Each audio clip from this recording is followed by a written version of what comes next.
ओम नमः सिद्धेभ्यः।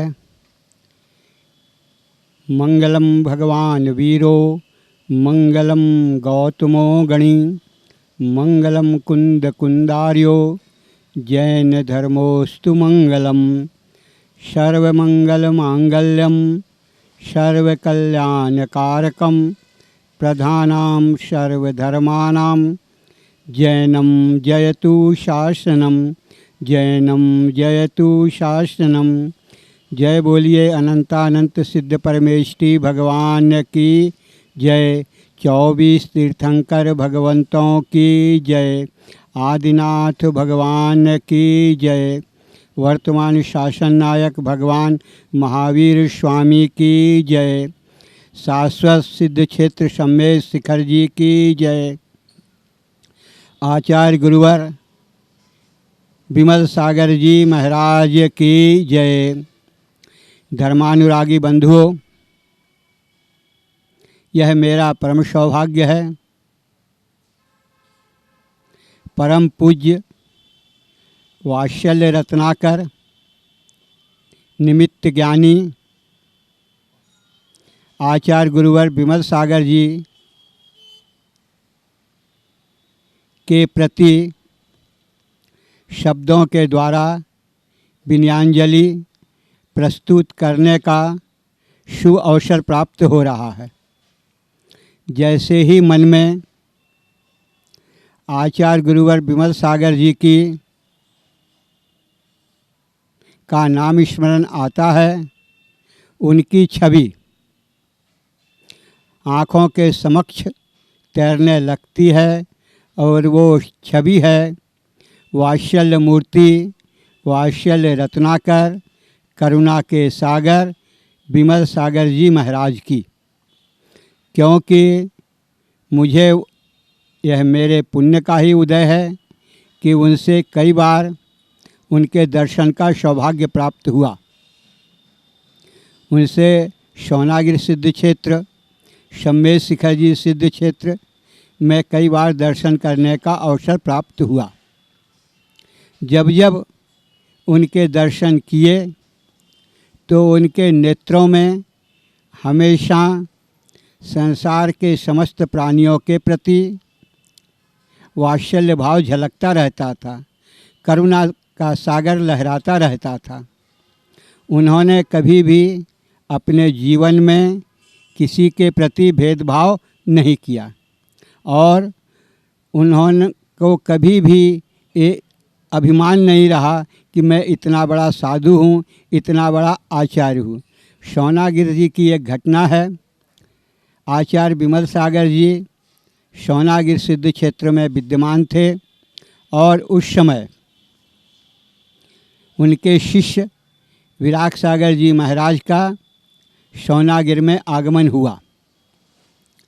सामान्य रूप से ये देखा जाता है कि जो बड़े आचार्य होते हैं वो कभी अपने शिष्य की अगवानी के लिए नहीं पहुंचते हैं, लेकिन उनका वात्सल्य भाव, उनका करुणा भाव इतना अधिक था कि लगभग वो 1 किलोमीटर की दूरी तय करके आचार्य विराग सागर जी के लिए वो पहुँचे।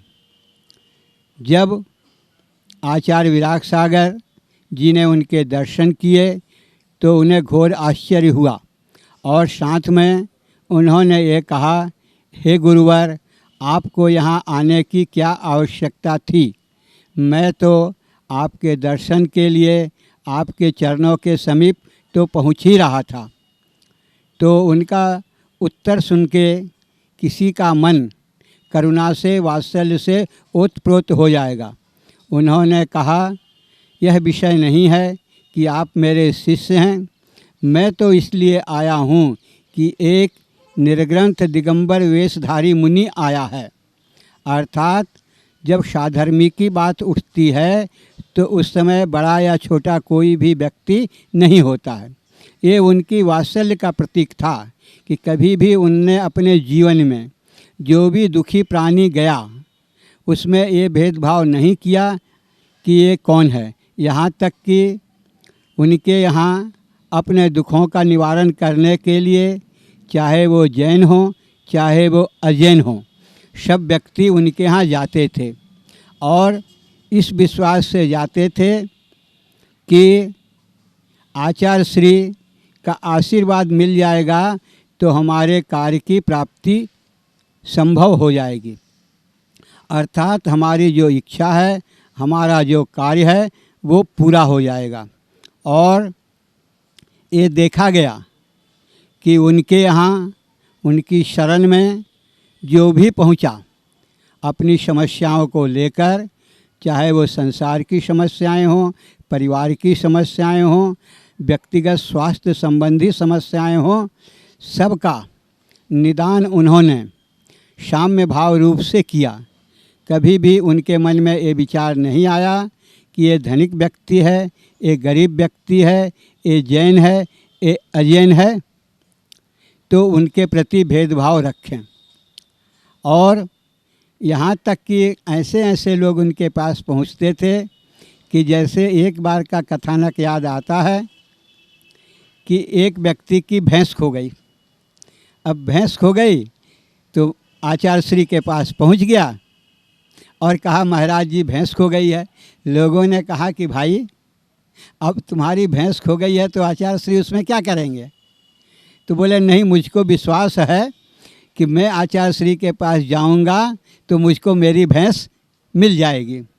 इसी भावना के साथ वो गया तो आचार्य श्री ने उसकी समस्या सुनी और कहा, इस दिशा में इतनी दूरी पर आपकी भैंस जो है वो रुकी हुई है। इस पर विश्वास करके वो गया और उसको भैंस की प्राप्ति हो गई। जबकि कोई बड़ा आचार्य रहता तो कहता, मेरा ये काम थोड़ी है कि मैं आपकी भैंस खोजूं या आपके और कोई काम है सो करते रहूं। और वर्तमान जो आचार्यों की परंपरा रही है, उनके जैसा निमित्त ज्ञानी दुर्लभ है। वर्तमान में आचार्य परंपरा में कोई भी निमित्त ज्ञानी दिखाई नहीं पड़ता है। यहाँ तक कि वर्तमान के आचार्य संत शिरोमणि गुरुदेव विद्यासागर जी के पास भी कोई व्यक्ति जाता था कि मंदिर कहाँ बनाना है, कुआं कहाँ खोदना है, या ये कार्य वास्तु संबंधी जो भी समस्या होती थी, या ये कार्य हो पाएगा कि नहीं हो पाएगा, तो आचार्य श्री कहते थे कि आचार्य विमल सागर जी के पास चले जाओ और आपकी समस्या का समाधान हो जाएगा। जो व्यक्ति उनके पास में गए हैं उनकी समस्या का समाधान निश्चित रूप से ही हुआ है।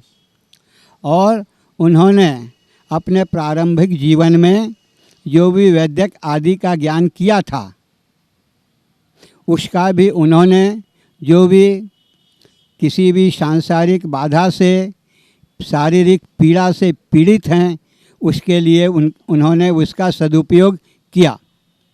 लोगों को लगता था कि पता नहीं आचार्य विमल सागर जी में कौन सा चुंबकीय आकर्षण है कि जितने दुखियारे हैं वो सब उनके पास खींचे चले आते हैं। तो सबसे बड़ा कारण था उनकी सरलता, उनकी करुणा, उनका वात्सल्य। क्योंकि जो भी उनके पास पहुंचा, क्योंकि जहां पहुंच जाते थे वहां तो मेला लगा रहता था पूछने वालों का, लेकिन कोई भी व्यक्ति निराश होकर नहीं आता था। अर्थात सबको अपनी समस्या रखने का, उसके समाधान पाने का अवसर अवश्य प्राप्त होता था। और उन्होंने जो अपने निमित्त ज्ञान का उपयोग किया, किसी भी प्रकार के धन अर्जन के लिए या सांसारिक सुखों के लिए नहीं किया। हमेशा उनके मन में जन कल्याण की भावना रही। लोग हमेशा कहते थे कि पता नहीं आचार्य श्री कौन कौन से मंत्र लोगों को देते रहते हैं, लेकिन जब गंभीरता से पता किया गया तो ये ज्ञात हुआ कि मात्र नमोकार मंत्र ही देते थे। नमोकार मंत्र को जिसको जैसी आवश्यकता थी उतनी माला फेरने के लिए कहते थे। और उनकी साधना का क्या कहना कि 24 घंटे में जो साधु के लिए, जो आचार्य के लिए आवश्यक क्रियाएं हैं उन आवश्यक क्रियाओं को करते ही थे और साथ में जो समस्या ग्रस्त व्यक्ति थे उनका भी समाधान करते थे। तो लोग कहते हैं कि बाकी काम के लिए, धार्मिक कार्यों के लिए उनको कब समय मिलता था। तो प्रत्यक्ष में मैंने देखा है कि उनके सोने का समय अत्यंत सीमित था कि पूरी रात भर में घंटा 2 घंटा सो लिए तो लोग कहते थे कि बाकी समय महाराज जी क्या करते हैं। तो बाकी समय महाराज जी साधना करते थे और हमेशा जाप देते रहते थे। एक व्यक्ति एक बार आए तो जाप देने की उनको आवाज़ आ रही थी रात में। तो उनके मन में शंका हुई कि महाराज जी क्या कर रहे हैं, कहीं ऐसा तो नहीं है कि जो धन जमा हुआ है उसकी गिनती कर रहे हैं। क्योंकि मन तो है और लोगों के मन में अनेक अनेक प्रकार के विचार उठते हैं और ये हमारा दुर्भाग्य है, किसी के प्रति हमारे अच्छे विचार कम उठते हैं, बुरे विचार अधिक उठते हैं। जब उन्होंने देखा तो उनसे नहीं रहा गया, तो उन्होंने दरवाजे से झांक कर देखा। दरवाजे में थोड़ी सी झिरी थी, तो आचार्य श्री जो जाप दे रहे थे, माला फेर रहे थे, तो उसके गुरियों की आवाज़ आ रही थी। तब उनको अपने मन में खेद हुआ, क्योंकि आपके पास जब तक पुण्य वर्गनाएँ संचित नहीं होंगी तब तक आप चाहकर भी किसी का भला नहीं कर सकते हो। और ये पुण्य वर्गनाएँ जो हैं ये साधना, तपस्या और संयम से ही आती हैं। उन्होंने अपना पूरा जीवन ब्रह्मचारी अवस्था से लेकर आचार्य अवस्था तक संयम की साधना में बिताया। उन्होंने कभी ऐसा नहीं किया कि लोक प्रसिद्धि के लिए अपने आवश्यक जो कार्य कहे गए हैं उन कार्यों को छोड़ करके वो उसमें लग जाएं। जब सामायिक का समय रहा, सामायिक की, प्रतिक्रमण का समय रहा, प्रतिक्रमण किया, स्वाध्याय का समय रहा, स्वाध्याय किया, और बाकी का समय उन्होंने अपनी साधना में व्यतीत किया। क्योंकि आजकल तो ऐसी स्थिति बन गई है कि लोग लोकप्रियता हासिल करने के लिए मैं इसका दुख दूर कर दूं, मैं उसका दुख दूर कर दूं, ऐसा विचार करके अपनी साधना से, अपने आवश्यकों से विमुख हो जाते हैं। लेकिन उन्होंने पूरे जीवन में कभी ऐसा नहीं किया और उनके साथ हमने कई बार दर्शन करके भी देखा, सानिध्य का भी अवसर मिला। क्योंकि मेरा ये परम सौभाग्य है कि मेरा जन्म स्थान पार्श्वनाथ ईसरी बाजार था और सम्मेद शिखर जी की दूरी वहाँ से बहुत कम है, तो अक्सर वहाँ जाने का सौभाग्य प्राप्त हो जाता था। मेरे परिवार से, मेरे मामा जी के परिवार से उनका विशेष लगाव रहा और लगाव का मात्र इतना फ़ायदा हुआ कि हम सबकी धार्मिक वृत्ति बढ़ते गई। आज जो इस धर्म मार्ग पर दिखाई पड़ रहे हैं वो महाराज जी की ही कृपा है, महाराज जी की ही अनुकंपा है कि परिवार के सब व्यक्ति धर्म मार्ग पर लगे हुए हैं। और उनकी सबसे बड़ी विशेषता थी कि उनके मन में हमेशा एक विचार रहता था कि हमारे जो तीर्थ क्षेत्र हैं उन तीर्थ क्षेत्रों का उद्धार कैसे हो। और उद्धार तो क्षेत्रों का कराया, लेकिन किसी भी क्षेत्र पर अपने नाम का पटिया या अपने नाम की मुहर स्थापित करने का प्रयास जीवन भर नहीं किया।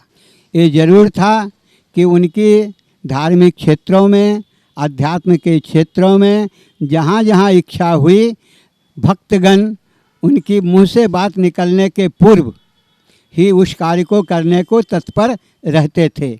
लेकिन कभी भी इसका उन्होंने अपने जीवन में व्यक्तिगत स्वार्थों के लिए उपयोग नहीं किया। जब भी कोई भी उनके मन में विचार आया तो मात्र एक विचार रहता था कि लोगों का कल्याण कैसे हो।